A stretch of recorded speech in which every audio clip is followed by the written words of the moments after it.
Okay. Good afternoon to one and all. I'm dealing with the course of power plant engineering. In that, today's topic is diesel power plant auxiliaries. The outline of my presentation is auxiliaries of diesel power plant. So, in our previous session, we discussed about the air intake system. So next one is the fuel intake system. So మన previous క్లాస్లో మనం air intake system గురించి కంప్లీట్గా study చేసాం కదండి. So ఇప్పుడు మనం fuel supply system, next diesel plant auxiliaries అంటే లూబ్రికేషన్ సిస్టమ్స్, కూలింగ్ సిస్టమ్స్ వీటి గురించి స్టడీ చేస్తామండి. సో దాంట్లో ఫస్ట్ వన్ వచ్చేటప్పటికి ఫ్యూయల్ సప్లై సిస్టమ్. మనకి ఫ్యూయల్ అనేది ఇక్కడ డీజిల్ పవర్ ప్లాంట్లో డీజిల్ తీసుకుంటామండి. సో డీజిల్ అనేది మనకి road ways, tank cars or trucks or package or tankers ని యూజ్ చేసుకొని మనం బల్క్ స్టోరేజ్ అనేది తీసుకుంటామండి. సో ఈ బల్క్ స్టోరేజ్ లో మనం అవుట్డోర్స్ లో మనం పెట్టుకుంటే మనకి సేఫ్టీ అనేది ఉంటుందండి. సో ఇక్కడ మనకి ఏం చేస్తున్నామంటే మెయిన్ ఫ్యూయల్ ట్యాంక్ నుంచి ఆయిల్ ఫ్యూయల్ ట్యాంక్ కి మనకి పాస్ చేస్తామండి. అంటే పాస్ చేసే ముందు మనం ఫస్ట్ ఫిల్టర్ చేసుకుంటాము. సో ఫిల్టర్ చేసుకొని మనం ఆల్ డే ట్యాంక్ కి పాస్ చేస్తామండి. సో ఇలా ఆల్ డే ట్యాంక్ కి పాస్ చేసే ముందు మనం ఒక ఎక్స్టర్నల్ సోర్స్ ని యూజ్ చేసుకొని పాస్ చేసుకుంటాం. సో ఎక్స్టర్నల్ సోర్స్ ని పంప్ ని యూజ్ చేసుకొని పాస్ చేస్తామండి. సో మనకి డీజిల్ పవర్ ప్లాంట్ అనేది మనకి కెపాసిటీ కన్జప్షన్ అనేది పర్ 8 hours రిక్వైర్మెంట్ అనేది మనకి కంపల్సరీ పెట్టుకుంటామండి. So this tank is located near either the energy engine level so that the flow of gravity to the injection pump or below the engine level, and the fuel oil is delivered to the injection pump by the transfer pump driven from the engine shaft. So మనం ఏం చేస్తామంటే అండి ఈ all day tank ని మనకి engine level కి కొంచెం above height లో అనేది పెట్టుకుంటామండి. సో అబోవ్ హైట్ లో పెట్టుకోవడం వల్ల మనకి ఫ్యూయల్ ఆల్ డే ట్యాంక్ నుంచి మనకి ఫ్యూయల్ అనేది ఫ్యూయల్ ఇంజెక్షన్ సిస్టమ్ ని యూజ్ చేసుకొని మనకి ఇంజిన్ లోపలికి ట్రాన్స్ఫర్ అవుతుందండి ఇంజిన్ షాఫ్ట్ కి. So fuel connection is normally used when tank car siding or truck roadway is above the tank level. So fuel connections అనేవి నార్మల్ గా tank car tanks and road trucks లో general గా tank level అనేది కొంచెం above level లోనే తీసుకుంటాము. So if it is below level the unloading pump is used to transfer fuel from tank car to the storage tank.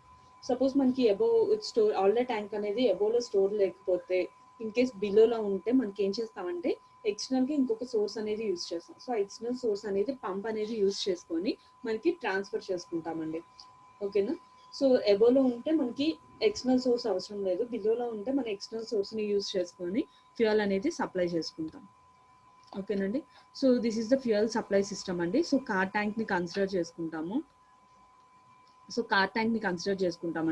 So ఇక్కడ నుంచి మనకి engine అనేది లో లెవెల్లో ఉందండి. సో లో లెవెల్లో ఉన్నప్పుడు మనం ఆల్రెడీ అనుకున్నాం కదండి. సో ఎక్స్టర్నల్ సోర్స్ ని యూజ్ చేసుకుని సో ఎక్స్టర్నల్ సోర్స్ వచ్చేటప్పటికి అన్లోడింగ్ పంప్ అనేది యూజ్ చేసుకొని పంప్ ద్వారా మనం పాస్ చేస్తామండి. సో పంప్ ద్వారా ఫస్ట్ మనకి ఏం చేస్తామంటే ఇంజిన్ లోపలికి సెండ్ చేసే ముందు మనకి ఫిల్ కనెక్షన్స్ ద్వారా మనకి ఆల్రెడీ ఫిల్ చేసుకుంటాం.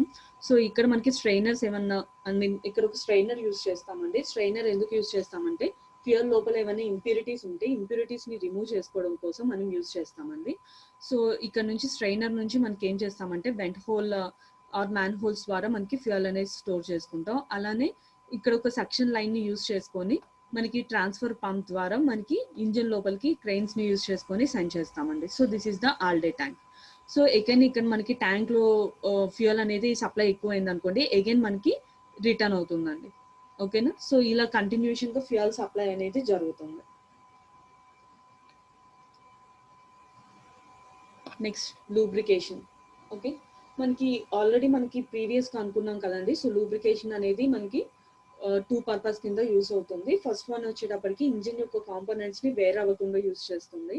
సెకండ్ వన్ వచ్చేటప్పటికి ఇంజిన్ ని కూల్ చేసుకోవడం కోసం యూజ్ చేస్తామండి.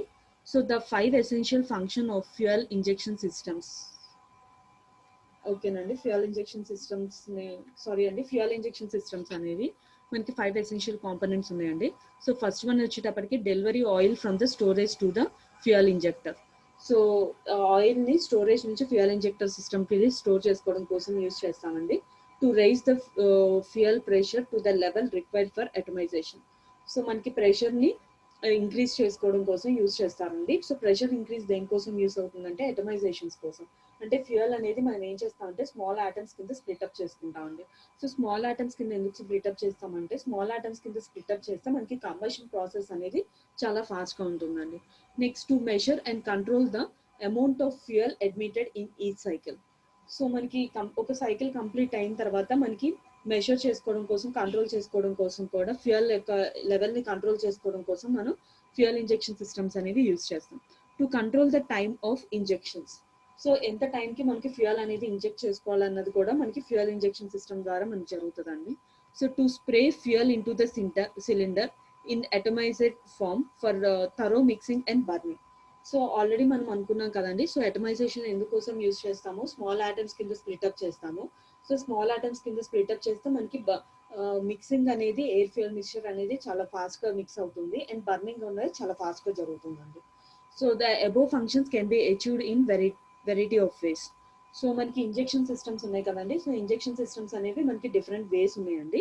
So following are the systems of usual in the power stations of diesels. So మనకి డీజిల్ పవర్ స్టేషన్స్ లో మెయిన్ గా మనకి 3 సిస్టమ్స్ యూజ్ చేస్తామండి. సో ఫస్ట్ వన్ వచ్చేటప్పటికి common rail method, second one వచ్చేటప్పటికి injection pump system, third one వచ్చేటప్పటికి distributor systems అండి. So ఈ 3 సిస్టమ్స్ ని యూజ్ చేసుకొని మనం డీజిల్ పవర్ ప్లాంట్ లో ఫ్యూయల్ అనేది ఇంజెక్ట్ చేసుకుంటామండి. సో దాంట్లో ఫస్ట్ వన్ వచ్చేటప్పటికి ఇండివిజువల్ పంప్ అండి. సో ఇండివిజువల్ పంప్స్ లో మనం ఏం చేస్తామంటే ఇంజెక్షన్ నాజిల్స్ యూజ్ చేస్తాము. సో నాజిల్స్ అనేవి సపరేట్ గా మనం కనెక్ట్ చేసుకుంటామండి. సపరేట్ గా కనెక్ట్ చేసుకున్న నాజిల్స్ అన్ని ఒక సపరేట్ సిస్టమ్స్ లో కనెక్ట్ చేసుకుంటాం. సో ఈ నాజిల్స్ అనేది మనకి ఫ్యూయల్ ఛార్జ్ ఎంత ఉందనేది మెజర్ చేసుకుంటుంది. అలానే ఫ్యూయల్ ఇంజెక్షన్ సిస్టమ్ యొక్క టైమింగ్స్ కూడా మనకి మెజర్ చేస్తుందండి. సో మనకి డెలివరీ వాల్వ్ నుంచి నాజిల్ ద్వారా ఫ్యూయల్ ఆయిల్ ప్రెషర్ అనేది రెగ్యులేట్ చేసుకుంటామండి. సో చూడండి ఇక్కడ మనకి ఏమవుతుంది, హై ప్రెషర్ ఫ్యూయల్ లైన్స్ ని యూజ్ చేసుకుంటాము. సో ఇక్కడ పంప్ వచ్చేటప్పటికి మనకి ఈచ్ ఇండివిజువల్ పంప్స్ ద్వారా మనకి స్ప్రే చేసుకుంటామండి. సో అగైన్ ఇక్కడ మనకి ఇండివిజువల్ పంప్స్ లో స్ప్రే చేసుకున్న తర్వాత మనకి కంట్రోల్ చేసుకుంటా ఉన్నాం కదండి. సో కంట్రోల్ ర్యాక్ ఇదండి. సో వన్స్ మనకి ఫ్యూయల్ అనేది సప్లై చేసిన తర్వాత ర్యాక్ ద్వారా మనకి కంట్రోల్ చేసుకుంటారండి. సో ఈ ర్యాక్ అనేది మనకి పంప్ క్యామ్ షాఫ్ట్ ద్వారా మనకి కంట్రోల్ అవుతుందండి. Next one is the common rail injection system అండి.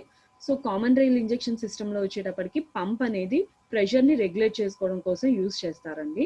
సో ఇక్కడ మనకి పంప్ ని ఏం అడ్జస్ట్ చేస్తుందంటే pumping rate of the fuel అనేది ఎంత వరకు కావాలనే అంతవరకు అడ్జస్ట్ చేస్తుందండి. So the function of the pressure relief and timing valves to regulate the injection system in a required amount లో మనకి కావాల్సినంత స్ప్రే చేసుకుంటామండి. సో ఇక్కడ మనకి ఏం చేస్తామంటే springs, pressure relief and timing valves ఉన్నాయి కదండి. సో ఇక్కడ మనకి స్ప్రింగ్ అనేది యాక్షన్ అనేది యూజ్ చేస్తామండి. సో ఈ స్ప్రింగ్ లోడెడ్ వల్ల మనకి ప్రెషర్ కంప్రెస్ అయ్యి ఎక్స్పాండెడ్ అయినప్పుడు మనకి నాజిల్స్ ద్వారా మనకి స్ప్రే చేస్తామండి. సో మనకి ఇంజెక్షన్ అనేది హై ప్రెషర్ లో లిఫ్ట్ చేస్తున్నప్పుడు స్ప్రే నాజిల్ ద్వారా నీజిల్ అనేది స్ప్రింగ్ కి ఎగ్నెస్ట్ గా ఉండడం వల్ల మనకి ప్రెషర్ అనేది అట్మాస్ఫియర్ లోకి ఉండి స్ప్రింగ్ అనేది వాల్వ్ అనేది ఓపెన్ అవుతుంది. సో ఇలా మనకి రెగ్యులేట్ చేసుకుంటామండి. So fuel from day tank నుంచి మనకి అక్యుములేటర్ పంప్ డ్రైవ్ నుంచి పాస్ చేసుకుంటామండి. ఇక్కడ pressure relief and timing valves ని యూజ్ చేస్తాము. సో వాల్వ్ అనేది ఓపెన్ అయినప్పుడు మనకి ఆయిల్ అనేది పాస్ అవుతుందండి. సో ఇక్కడ నుంచి ఆయిల్ అనేది మనకి స్ప్రింగ్ లోడెడ్ ని యూజ్ చేస్తాం. అంటే స్ప్రింగ్ అనేది కంప్రెస్ అయినప్పుడు మనకి హై ప్రెషర్ అనేది వస్తుందండి. సో హై ప్రెషర్ ద్వారా మనకి ఫ్యూయల్ లైన్స్ నుంచి సిలిండర్స్ కి పాస్ చేసుకుంటామండి. Next one is the distributor tank. So distribution system వచ్చేటప్పటికి మనకి సపరేట్ గా ఇండివిజువల్ నాజిల్, సో ఇక్కడ కూడా సేమ్ నాజిల్ సిస్టమ్స్ అనేవి యూజ్ చేస్తామండి. సో ఈ నాజిల్ సిస్టమ్స్ ద్వారా మనకి ఇండివిజువల్ సిస్టమ్స్ ద్వారా మనకి పాస్ చేసుకుంటాము. సో ఇక్కడ మనకి డిస్ట్రిబ్యూటర్ బ్లాక్ ఉందండి. సో ఈ డిస్ట్రిబ్యూటర్ బ్లాక్ ద్వారా మనకి fuel metering and pressure pump అనేది చూస్తాం. అంటే ఎంత ఫ్యూయల్ అనేది పంప్ చేసుకోవాలి అనేది మనం ఇక్కడ రెగ్యులేట్ చేసుకుంటామండి. సో మనకి డిస్ట్రిబ్యూషన్ సిస్టంలో మనకి సెంటర్ పాయింట్ ఉంటుంది. సెంటర్ పాయింట్లో మనకి ప్రెషరైజర్ మీటర్ అనేది యూజ్ చేస్తానండి. సో ఫ్యూయల్ అనేది మనకి డిస్ట్రిబ్యూట్ చేసేటప్పుడు సిలిండర్స్లో కెన్ ఆపరేటెడ్ ఇన్ పాపెట్ వాల్వ్స్ని యూజ్ చేసుకుంటామండి. సో వాల్వ్స్ అనేది ఓపెన్ అయినప్పుడు నాసిల్స్ ద్వారా ఫ్యూయల్ అనేది అడ్మిట్ చేసుకుంటామండి సిలిండర్ లోపలికి. So this is the distributed method అండి. Next one is the lubrication system. So lubrication సిస్టమ్స్లో మనకి మెయిన్గా లూబ్రికేషన్ సర్క్యూట్స్లో త్రీ ఇంక్లూడ్స్ అయి ఉంటాయండి. ఫస్ట్ వన్ వచ్చేటప్పటికి oil pumps, oil tanks, filters, coolers and connecting pipes అనేది సర్క్యూట్లో ఉంటుందండి. సో మనకి ఫస్ట్ ఏం చేస్తున్నాము అంటే ఆయిల్ ట్యాంక్స్ నుంచి మనకి కనెక్టింగ్ పైప్స్ని యూజ్ చేసుకొని మనకి పంప్స్ ద్వారా ఫిల్టర్ చేసుకొని కూలర్స్ నుంచి మనకి డైరెక్ట్గా ఇంజిన్కి పాస్ చేసుకుంటామండి. So the purpose of the lubrication system is to reduce the wear of the engine moving parts. So lubrication system ఎందుకోసం యూజ్ చేస్తారంటే మెయిన్గా ఇంజిన్ పార్ట్స్ అనేవి వేరే అవ్వకుండా ఉండడం కోసం యూజ్ చేస్తామండి. So the part of the cylinder such as piston, shafts, valves must be lubricated. So cylinder లోపల ఏమేమి కాంపోనెంట్స్ అనేవి మనకి లూబ్రికేషన్ చేయాలి అంటే పిస్టన్, షాఫ్ట్స్, వాల్వ్స్ అనేవి మనకి లూబ్రికేషన్ చేసుకోవాలండి. So this lubricant is cooled before recirculation. So lubrication అనేది రీసర్క్యులేషన్ అంటే వాటర్ రీసర్క్యులేషన్ కన్నా ముందే జరగాలండి. So lubrication also helps to cool the engine. So మనకి మెయిన్గా lubrications wearing engine parts and cool the engine కోసం యూజ్ చేస్తామండి. Next function of lubrication.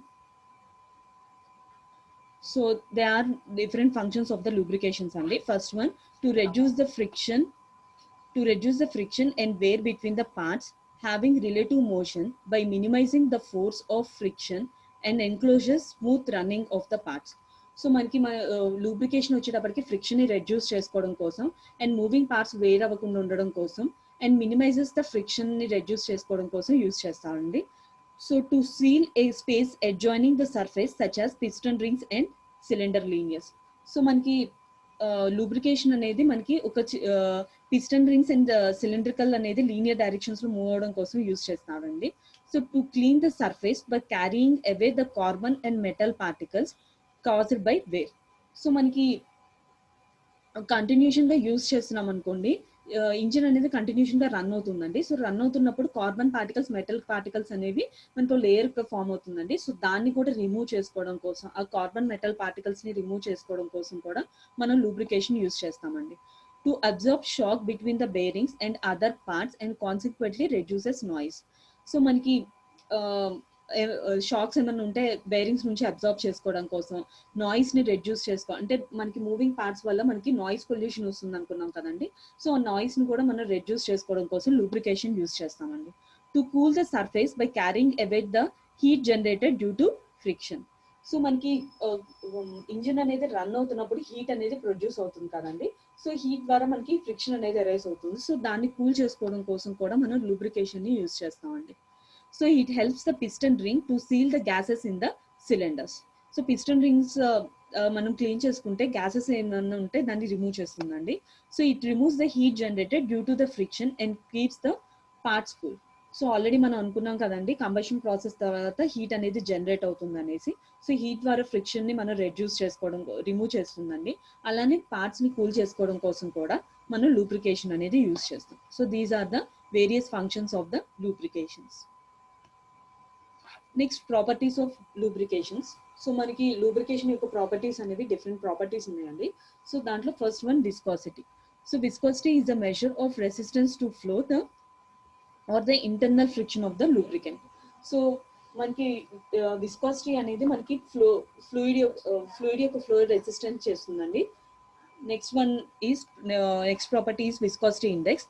It is used to grade lubricants. So viscosity index ద్వారా మనకి lubricants యొక్క grades ని మనం separate చేస్తామండి. సో లూబ్రికెంట్స్ యొక్క గ్రేడ్స్ SAE 2040 అని చెప్పేసి సపరేట్ చేస్తామండి. Next oiliness, next property. So oiliness, it is the property of lubricating oil to spread and attach it self firmly to the bearing surface as well as to provide lubricity. So మనకి oiliness lubrication లో oiliness ఉంటుందండి. So ఈ property ద్వారా మనకి lubricating oil అనేది ఎంతవరకు spread చేస్తుంది and bearing surface కి ఎలా అటాచ్ చేస్తుంది అనేది మనకి మెజర్ చేస్తామండి లూబ్రిసిటీ ద్వారా. Next one is the flash point. So flash point of the oil is the minimum temperature at which the vapors of lubricating oil which flash when a small flame is passed through its surface might be higher than the temperature. Avoid the possibilities of the fire hazards. So flash point అండి. So flash point of oil దేనికోసం, flash point ఏంటంటే మనకి ఎప్పుడైతే combustion process అనేది జరుగుతుందో so before it reaches the boiling point of the diesel అనేది మనకి reach అయ్యే ముందు ఒక చిన్న ఫ్లాష్ వస్తుందండి. సో చిన్న స్మాల్ ఫ్లేమ్ ని మనం ఏమంటున్నామంటే ఫ్లాష్ పాయింట్ అంటామండి. సో లూబ్రికేషన్ లో ఫ్లాష్ పాయింట్ అనేది మనకి హయ్యర్ టెంపరేచర్ లో ఉన్నప్పుడు ఫైర్ హజార్డ్స్ ఏమైనా ఉంటే వాటిని రెడ్యూస్ చేసుకోవడం కోసం యూజ్ చేస్తామండి. Next fire point. If the oil is further heated after the flash point has been reached when the oil will burn continuously for 5 seconds is called as a fire point. So fire point ఏంటంటే మనకి flash point reach అయిన ఒక 5 to 10 seconds లో మనకి fire అనేది start అవుతుంది. అంటే flash వచ్చిన 5 seconds కి మనకి ఇంకా కంటిన్యూషన్ గా బర్న్ అవుతుంటే హీట్ అడిషన్ ఇస్తుంటే మనకి ఫైర్ అనేది స్టార్ట్ అవుతుందండి. సో ఫైర్ అనేది స్టార్ట్ అయితే మనకి కంబషన్ ప్రాసెస్ అనేది జరుగుతున్నట్టు అండి. So must be higher so that the oil does not burn in service. Next one is the next property is the cloud point andi. So it is the temperature at which the lubricating oil changes its state from liquid to solid. So cloud point లో ఏం జరుగుతుందంటే temperature lubricating oil లో మనకి vary అవుతూ ఉంటాయి, అంటే temperature increase అవుతూ ఉంటే మనకి లూబ్రికేషన్ స్టేట్స్ లో మనకి లిక్విడ్ టు సాలిడ్ ఫేజ్ అనేది చేంజ్ అవుతుందండి. So its temperature must high for low temperature operating for the lubricating oil during winter. So winter లో మనకి ఏమవుతుందంటే ఆయిల్ అనేది కాంట్రాక్ట్ అవుతుందండి. సో కాంట్రాక్ట్ అయ్యి లిక్విడ్ ఫేజ్ నుంచి మనకి సాలిడ్ ఫేజ్ కింద కన్వర్ట్ అవుతుంది. సో మనకి క్లౌడ్ పాయింట్స్ ద్వారా మనకి లో టెంపరేచర్స్ అటైన్ అవుతున్నప్పుడు మనకి ఎక్కువగా వింటర్స్ లో ఇది పాసిబుల్ అక్కర్ అవుతుందండి. Next one is the pour point. It is the lowest temperature at which the lubricating oil will not follow or totally form wax or solidify. So pour point లో వచ్చేటప్పటికి మనకి ఇంకా temperatures అనేవి reduce అవుతుంటే lowest temperature ఉన్నప్పుడు lubrication అనేది జరగదండి, అంటే ఫ్లో ఆఫ్ ఆయిల్ అనేది ఉండదు. సో అలా విస్కాసిటీ అనేది మనకి రెడ్యూస్ అవుతూ ఉంటే మనకి టోటల్ గా some of solid or solid form, అంటే లిక్విడ్ నుంచి solid form of lubricating oil వస్తుందండి. సో ఆర్ వ్యాక్స్ అనేది ఫార్మ్ అవుతుంది. సో ఆ పాయింట్ ని మనం పోర్ పాయింట్ అంటామండి. Next corrosiveness. So the lubricating oil should not attack chemically the materials of the engine. So మనకి లూబ్రికేషన్ లో ఉన్న ఆయిల్ లోపల ఉన్న కెమికల్స్ అనేవి ఇంజిన్ తోటి మనకి కరోజన్ అనేది జరగకూడదండి. ఇన్ కేస్ మనకి కెమికల్ తోటి రియాక్ట్ అయితే మనకి ఏమవుతుంది అంటే కంబషన్స్ జరగచ్చు, లేకపోతే ఇంజిన్ యొక్క కాంపోనెంట్స్ లైఫ్ అనేది స్పాన్ అనేది రెడ్యూస్ అవుతుందండి. The lubricant should not be corrode because it should be protect against corrosion. So lubrication oils అనేవి మనకి కరోషన్ రెడ్యూస్ చేసుకోవడం కోసం కూడా యూజ్ అవుతుందండి. Next one is the property is the oxidation stability. It is the resistance to oxidation. Oxy inhibitions are used to improve the oxidation stability like sulphur, amine, phosphorus. So మనకి oxidation అంటే ఏంటంటే మనకి oxygens అనేవి oxidation states లో మనకి ఏమవుతుందంటే sulphur, amine, phosphorus components అనేవి మనకి రిలీజ్ అవుతాయండి. సో వీటిని రెడ్యూస్ చేసుకోవాలండి. Next one is the cleanliness. Lubrication oils must be clean. It should not contain dust or dirt particles as well as water content which promotes the corrosion. So lubricate oils అనేవి ఎప్పుడు మనకి clean గా ఉండాలండి. అందుకనే మనం lubrication tank నుంచి మనం filter అనేది యూజ్ చేస్తాం. ఫిల్టర్ ద్వారా మనకి ఏమైనా పార్టికల్స్ ఉంటే, ఇంప్యూరిటీస్ ఉంటే రిమూవ్ చేస్తామండి. So it should not contain dust or dead particles. Okay, మనకి లూబ్రికేషన్ ఆయిల్ లో వాటర్ పార్టికల్స్ కూడా ఉండకూడదండి. సో వాటర్ పార్టికల్స్ ఉంటే మనకి కరోషన్ ఆఫ్ ఇంజన్ అనేది స్టార్ట్ అవుతుంది. సో దానివల్ల మనకి లైఫ్ స్పాన్ ఆఫ్ ఇంజన్ అనేది రెడ్యూస్ అవుతుంది. సో మనకి ఎప్పుడు లూబ్రికేషన్ ఆయిల్ అనేది క్లీన్ గా ఉండాలి. So these are the different properties of lubrications. Next, the various parts of the engine requiring lubrications. So మనకి ఇంజిన్ యొక్క పార్ట్స్ అనేవి లూబ్రికేషన్ కోసం కావాలని అంటానండి. సో ఏమేం పార్ట్స్ అంటే first one is the cylinder walls and pistons should be lubrication only. Next, main shaft bearings should be lubricated. Next piston rings and cylindrical walls ఇప్పుడు మనకి లూబ్రికేషన్ చేసుకోవాలండి. సో రింగ్స్ అనేవి lubricate చేసుకోకపోతే gases అనేవి అక్కడే ఉండిపోతాయండి. Next cylindrical walls అనేవి lubrication చేయకపోతే మనకి అక్కడ ఒక లేయర్ అనేది ఫామ్ అవుతుంది. సో లేయర్ ఫామ్ అవడం వల్ల ఎఫిషియన్సీ ఆఫ్ డీజిల్ ఇంజిన్ అనేది మనకి రెడ్యూస్ అవుతుందండి. Next big end bearings and crankings should be lubricated. Small end bearings and gauge and pin bearings. Okay. Next, main bearing cams and bearing valve tablets and guides. So ఈ parts కూడా మనకి bearings cams bearings కూడా మనకి lubricate చేసుకోవాలండి. Next time gearings etcetera. Next cam shaft and cam shaft bearings కూడా మనకి lubrication చేసుకోవాలి. Next valve mechanism and rocker arms also lubricated. So these are the different parts should be lubricated అండి in diesel engines. Next, a good lubrication system should follow the following properties. మనకి lubrication system అనేది మనకి perfect గా lubrication అనేది perfect గా జరగడం కోసం మనకి ప్రాపర్టీస్ అనేవి ఉండాలండి. So first one, it should not change it states with change in temperature. So temperature increase అయినా డిగ్రీస్ అయినా దాని యొక్క లూబ్రికేషన్ ఆయిల్ యొక్క ప్రాపర్టీస్ అనేవి చేంజ్ అవ్వకూడదండి. So it should maintain a continuation film between the rubbing surface. So అంటే friction అనేది erase అవ్వకుండా ఉండడం కోసం మనకి ఒక లేయర్ కింద ఫామ్ అవ్వాలండి. Next, it should have high specific heat so that it can remove maximum amount of the heat. So మనకి high specific CP values specific heats అనేవి ఉంటే మనకి maximum amount of the heat అనేది remove చేస్తుందండి. So it should be free from corrosive acids. So lubrication oil లోపల మనకి acids అనేవి మనకి కరోజివ్ యాసిడ్స్ అనేవి మనకి రిమూవ్ చేస్తుందండి. So the lubrication should be purified before it enters in to the engine. So engine లోపలికి enter అయ్యే ముందు మనం ప్యూరిఫై చేసుకోవాలండి. So it should be free from dust, moist, metallic chips etcetera. So lubrication oil అనే లోపల మనకి already filter చేసుకుంటాం కాబట్టి డస్ట్ పార్టికల్స్ ఏమైనా ఉంటే రిమూవ్ చేసుకుంటామండి. అలానే మాయిశ్చర్ అంటే వాటర్ పార్టికల్స్ అనేవి ఉంటే ఆల్రెడీ మనం ప్రీవియస్గా అనుకున్నాం కదండి. సో వాటర్ పార్టికల్స్ ఉంటే ఇంజన్ యొక్క పార్ట్స్ అనేవి కరోడ్ అవుతాయి. అండ్ మెటల్ చిప్స్ ఏమైనా ఉన్నా కూడా మెటల్ పార్టికల్స్ కూడా చిప్స్ ఫామ్ లో ఉంటే వాటిని రిమూవ్ చేసుకోవాలండి. So the lubricating oil consumed is nearly 1% of the fuel consumption. So lubrication oil అంత కన్స్యూమ్ చేసుకోవాలంటే ఫ్యూయల్ కన్సంప్షన్ లో 1% అనేది యూజ్ చేసుకోవాలండి. సో ఇప్పుడు ఫ్యూయల్ పర్సంటేజ్ అనేది కన్సంప్షన్ అనేది 100 లీటర్స్ ఉంటే దాంట్లో 1% అనేది యూజ్ చేసుకోవాలండి. So the lubrication oil should gets heated before of friction of moving parts and should be cool before recirculation. So lubrication oil అనేది మనకి ఫ్రిక్షన్ ని రెడ్యూస్ చేసుకోవడం కోసం యూజ్ చేస్తాము మూవింగ్ పార్ట్స్ లో. అలానే మనకి లూబ్రికేషన్ అనేది కూలింగ్ పర్పస్ కూడా యూజ్ చేసుకుంటా ఉన్నాం కదా. సో కూలింగ్ పర్పస్ కూడా లూబ్రికేషన్ ని యూజ్ చేస్తామండి. Next, types of lubrication systems. The various lubricants used in the engines are of 3 types. మనకి లూబ్రికేషన్ సిస్టమ్స్ అనేవి మెయిన్ గా మనకి 3 types ఉన్నాయండి. So first one is liquid lubrication or wet sump lubrication system. Okay. Second one is solid lubrications or dry sump lubricant systems. Third one is semi-solid lubricants or mixed lubrication systems. So these are the different types of lubrication systems. Okay nandi.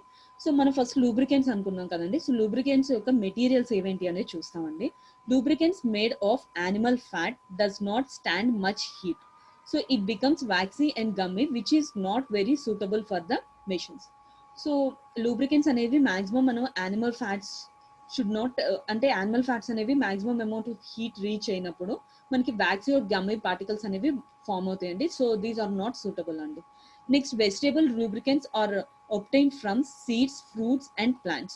So మనకి vegetables oils ని use చేసుకొని మనకి lubricants అనేవి prepare చేస్తామండి. So ఆ lubricants ఆ vegetables oils ఏమేంటి అంటే డిఫరెంట్ ఫార్మ్స్ ఆఫ్ సీడ్స్ లో ఫ్రూట్స్ అండ్ ప్లాంట్స్ యూజ్ చేస్తాం. సో ఏమేమి సీడ్స్ ఫ్రూట్స్ అంటే cotton seed oil, olive oil, linseed oil and castor oil are used as lubricants in small machines. So small machines ఉన్నప్పుడు ఈ oils అనేవి use చేస్తామండి. Okay. Next, so it is used lubrications అనేది crank rates లో not suitable అండి. General adapted in 2-stroke petrol engine, line scooters and motor cycles. So general గా మనకి general గా మనకి డీజిల్ ఇంజన్స్ అనేవి లూబ్రికేషన్ సిస్టమ్స్ లో 2-stroke ఇంజన్స్ లోనే ఎక్కువగా యూజ్ చేస్తారండి. So it is the simplest form of the lubrication systems. So it is the simplest form of the lubrication system. It does not contains any separate oils like oil pumps for the purpose of lubrications. So lubrication systems అనేది మనకి separate pump అనేది మనకి pure and clean గా ఉంటే మనకి 2-stroke engines లో need ఉండదండి. So in this system the lubrication oil is mixed with the fuel while the filling the petrol tanks of the vehicles in the specified ratios. So మనకి two stroke engines లో మనకి lubrication oil అనేది fuel mixtures తోటి mix అవ్వాలండి in the ratio of oil వచ్చేటప్పటికి 12:1. So 12% of oil ఉంటే 1% of lubrication oil to 50 to 10% అనేది మనకి డిఫరెంట్ మ్యానుఫ్యాక్చరింగ్ సిస్టమ్స్ ద్వారా మనకి వేరీ అవుతాయండి. So it causes heavy exhaust smokes due to the burning of lubrication oil partially or fully and increases deposit on piston crown and exhaust ports which affects the engine efficiency. So మనకి exhaust gases నుంచి smoke అనేది release అవుతుందండి. So ఆ smokes అనేవి లూబ్రికేషన్స్ కి మనకి partial గా ఒక లేయర్ కింద ఫామ్ అయ్యి సో దాన్ని రిమూవ్ చేస్తుందండి. Corrosions of bearing surfaces due to acid formations, thorough mixing of fetch effective lubrication engine, suffers insufficient lubrication during closed throttle in a vehicle moving in the hills. So మనకి general గా లూబ్రికేషన్స్ oils లో మనకి corrosive materials అనేవి ఏమీ ఉండకూడదు అనుకున్నాం కదండి. So in case acids కానీ అలాగే ఉంటే మనకి అంటే వెహికల్స్ అనేది హిల్లీ ఏరియాస్ లో అప్ డైరెక్షన్స్ లో మూవ్ అవుతున్నాయండి. సో అలాంటప్పుడు మనకి థ్రోటల్ వాల్వ్స్ అనేవి క్లోజ్ అవుతున్నప్పుడు లూబ్రికేషన్స్ ఆయిల్స్ అనేవి యూజ్ చేస్తామండి. నెక్స్ట్ వన్ ఈజ్ మనం ఆల్రెడీ మనకి డిఫరెంట్ టైప్స్ అనుకున్నామండి కదండి. సో ఏమేంటి అంటే liquid lubrication, solid lubrication, semi solid lubrications అండి. సో దీంట్లో మనకి లిక్విడ్ దాంట్లో ఒక example splash and pressure system అండి. So splash and pressure system lubrication system అని ఇక్కడ ఎక్స్ప్లెయిన్ చేస్తున్నామండి. సో చూడండి, సో ఈ సిస్టమ్ వచ్చేటప్పటికి మనకి ఆయిల్ ప్రెషర్ ని మెషర్ చేసుకోవడం కోసం ప్రెషర్ గేజ్ అనేది ఇక్కడ యూజ్ చేస్తామండి. సో ఇక్కడ క్యామ్ షాఫ్ట్స్ ని కనెక్ట్ చేసుకుంటూ కనెక్టింగ్ రాడ్స్ అనేవి తీసుకుంటామండి. సో ఇక్కడ మెయిన్ బేరింగ్స్ తీసుకుంటాము. సో ఆయిల్ అనేది మనకి సంప్ తీసుకుంటాం. సంప్ లోపల మనం ఆయిల్ అనేది స్టోర్ చేసుకుంటామండి. సో ఈ ఆయిల్ అనేది మనకి ఫస్ట్ ఫిల్టర్ చేసుకుంటామండి, అంటే లూబ్రికేషన్ ఆయిల్ ని ఫిల్టర్ చేసుకుంటాం. సో లూబ్రికేషన్ ఆయిల్ ని ఫిల్టర్ చేసుకోవడం వల్ల మనకి యూస్ ఏంటంటే ఇవన్నీ ఇంప్యూరిటీస్ ఆల్రెడీ అనుకున్నాం కదా, సో ఇంప్యూరిటీస్ రిమూవ్ చేసుకోవడం కోసం యూస్ చేస్తామండి. ఓకే, నెక్స్ట్ ఆయిల్ పార్టికల్స్ ని మనం ఫిల్టర్ చేసుకున్న తర్వాత మనకి ఆయిల్ అనేది రాడ్స్ ద్వారా మనకి పాస్ చేసుకుంటామండి. ఇలా కనెక్టింగ్ బేరింగ్స్ రాడ్స్ లో మనకి లూబ్రికేషన్ అనేది చేసుకుంటాము.